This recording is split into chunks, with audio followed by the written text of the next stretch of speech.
Тунгуски метеорит е хипотетично наименование на небесно тяло, летяло над Сибир, взривило се в земната атмосфера и паднало край река под Каменная Тунгуска, на територията на днешния Красноярски край, Русия на 30 юни 1908 година. Естеството на явлението и неговият причинител все още не са еднозначно определени.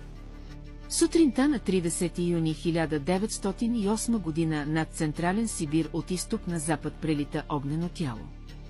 Около 7 часа и 15 минути часа местно време тялото се взривява във въздуха и пада в тайгата над южното блато край под Каменная Тунгуска на около 60 км северно от Кижма.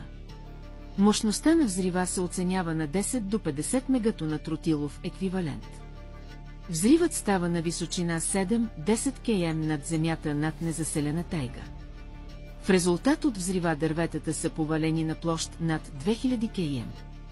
Стъклата са избити в радиус от 200 км от епицентъра.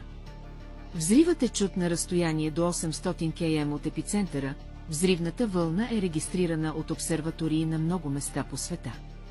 Сеизмична вълна след взрива е регистрирана от сеизмични станции в Иркутск, Ташкент, Билиси и чак Виена – 1. Поради слабия научен интерес по онова време към такива събития, първата експедиция от Академията на науките на СССР е изпратена в района чак през 1927 година. След нея следват и други.